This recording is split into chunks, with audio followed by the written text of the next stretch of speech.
ಒಕ್ಕಲ್ ಸೀಡ್ಸ್ನವರ ಅಂಬರ್ ತಳಿ hybrid yellow ಮೆರಿಗೋಲ್ಡ್. ಇದು ನಾವು ಟಾಲ್ ಯೆಲ್ಲೋ ಅಂತ ಕರಿತೀವಿ ಒಮ್ಮೊಮ್ಮೆ. ಯಾಕಂದರೆ ಇದು ಎತ್ತರ ನೀವು ಚೆನ್ನಾಗಿ ಮಾಡಿದ್ದೇ ಆದರೆ 4 ಫೀಟ್ವರೆಗೆ ಬರುತ್ತೆ. 2.5 ರಿಂದ 3 ಫೀಟು ಕಾಮನ್ ಆಗಿ ಬರೋದು ಆನ್ ಆನ್ ಎವರೇಜು.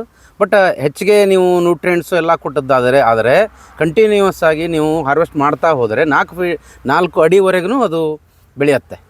ಇದು ಇನ್ನೊಂದು ಏನಂದರೆ 65 ರಿಂದ 70 ದಿನದಲ್ಲಿ ಹೂ ಕೊಡುವಂಥ ತಳಿ, ಸತತವಾಗಿ ಮತ್ತು ಹೆಚ್ಚಿನ ಇಳುವರಿ ಕೊಡುವಂಥ ತಳಿಯಾಗಿರ್ತದೆ. ಆಮೇಲೆ ರೋಗಗಳು ಸಹ ಸಹಿಷ್ಣುತೆಯಿಂದ ಹೊಂದಿರುವಂಥ ತಳಿ.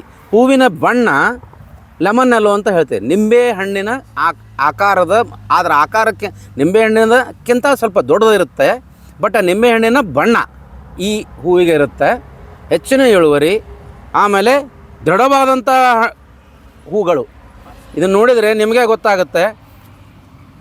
ಹನಿ ಕೋಮ್ ಅಂತ ಹೇಳ್ತೀವಿ, ಜೇನುಗೂಡಿನ ತರಹದ ಹೂವು. ಆಮೇಲೆ ಇದು ನೋಡಿ, ಈ ಥರ ಇದು ಮಾಡಿದರೂ ಸಹ ಏನೂ ಆಗಲ್ಲ. ಅದೇ ಇದು ನೋಡಿ, ಇವಾಗ ಈಗ ಮಾಡಿದಾಗೂ ಸಹ ಮತ್ತೆ ತನ್ನ ಆಕಾರವನ್ನು ಮರು ಪಡೆಯುವಂತಹ ಒಂದು ತಳಿ ಹೂವು. ಹೀಗಾಗಿ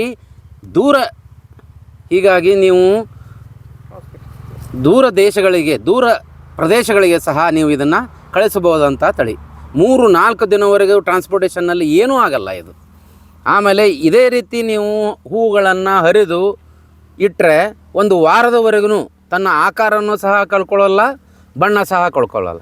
ಆ ಥರದಂತಹ ಒಂದು ಉತ್ತಮ ಸರಳವಾದಂತಹ ಹೂಗಳುಳ್ಳ ಮತ್ತು ನಿಂಬೆಹಣ್ಣಿನ ಬಣ್ಣವುಳ್ಳ ಈ ತಳಿ ಒಕ್ಕಲ್ ಸೀಡ್ಸ್ ಪ್ರೈವೇಟ್ ಲಿಮಿಟೆಡ್ನವರ ಅಂಬರ್ ಸಂಕರ ತಳಿ.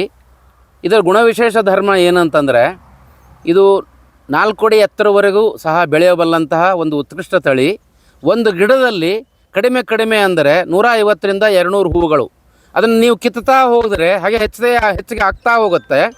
ಆಮೇಲೆ ಒಂದೊಂದು ಹೂವಿನ ತೂಕ ಸುಮಾರು 16 ರಿಂದ 18 ಗ್ರಾಮ್ವರೆಗೆ ಬರುತ್ತೆ.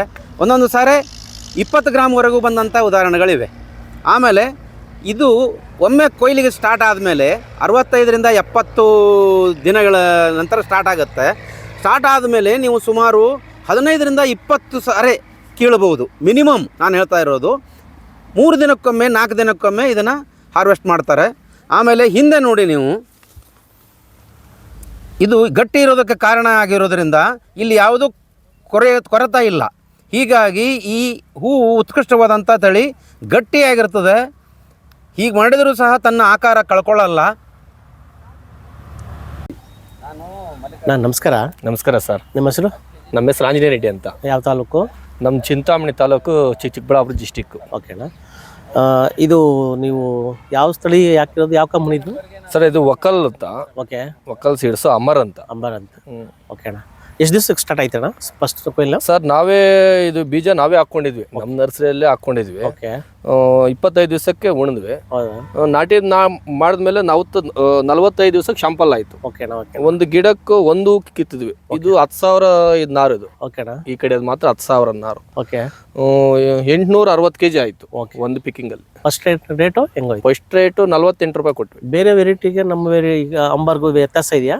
ಬೇರೆ ವೆರೈಟಿಗೂ ಅಂಬರ್ಗ್ ಅಂದ್ರೆ ಇದು ಒಂದೇ ಕಲರ್ ಬರುತ್ತೆ. ಓಕೆ. ಒಂದೇ ಶೇಪ್ ಬರುತ್ತೆ. ಓಕೆ. ಬೇರೆದಂದ್ರೆ ಒಂದು ಹೆಚ್ಚು ಕಮ್ಮಿ ಬರ್ತಾ ಇರುತ್ತೆ. ಇದು ಒಂದೇ ಶೇಪ್, ಒಂದೇ ಶೇಪ್ ಆಕಾರ, ಒಂದೇ ಆಕಾರ. ಪಾರ್ಸಲ್ ತಡೀತದೆ. ಪಾರ್ಸಲ್ ಗಟ್ಟಿ ಇರುತ್ತೆ, ಫುಲ್ ಗಟ್ಟಿ ಇರುತ್ತೆ. ಎಷ್ಟು ದಿವಸ ಇಡು ಪಾರ್ಸಲ್ ಆದ್ರೂ ಹಂಗೆ ಇರುತ್ತೆ. ಸ್ವಲ್ಪ ರೇಟ್ ಅಲ್ಲಿ ಹೆಚ್ಚು ಕಮ್ಮಿ ಇದೆಯಾ? ಬೇರೆಗೂ ನಮ್ದಕ್ಕೂ ಹೆಚ್ಚು ಕಮ್ಮಿ ಐತೆ. ಹೆಚ್ಚು ಕಮ್ಮಿ ಇದೆ. ಒಂದು 10 ರೂಪಾಯಿ ಹೆಚ್ಚು ಕಮ್ಮಿ ಇದೆಯಾ? ಒಂದು 2-3 ರೂಪಾಯಿ. 2-3 ರೂಪಾಯಿ ಹೆಚ್ಚು ಕಮ್ಮಿ. ಇದು ಎಷ್ಟನೇ ಪಿಕ್ಕಿಂಗ್ ಅಣ್ಣ? ಇದು ನಾವು ಇದು ಮಾಡ್ತಾ ಇರೋದು 8ನೇ ಪಿಕ್ಕಿಂಗ್. ಇದು 8ನೇ ಪಿಕ್ಕಿಂಗ್. ಬಟ್ ಇವಾಗ್ಲೂ ಹಂಗೆ ಇದೆ, ಇವಾಗ್ಲೂ ಹಂಗೆ ಐತೆ. ಇನ್ನ ರೇಟ್ ಇಲ್ದಿರೋಕೋಸ್ಕರ ನಾವು ಪಿಕ್ಕಿಂಗ್ ಸ್ವಲ್ಪ ಲೇಟ್ ಮಾಡಿದ್ವಿ. ಕೀಳ್ತಾ ಇದ್ರೆ ಇದು 4ರಷ್ಟು ಬರ್ತಾ ಇರುತ್ತೆ. ಹೆಂಗನ್ಸ್ತದೆ ನಿಮಗೆ? ಸೂಪರ್ ಆಗಿದೆ ಸರ್. ಮಾಡ್ಬೋದಲ್ಲ? ಮಾಡ್ಬೋದು. 100% ಎಲ್ಲಾ ರೈತರಿಗೂ ಅನುಕೂಲ ಆಗುತ್ತೆ. ಓಕೆ. ಎಲ್ಲರೂ ಮಾಡ್ಬೋದು. ಓಕೆನಾ. ತುಂಬಾ ಧನ್ಯವಾದಗಳು. ನಮಸ್ಕಾರ.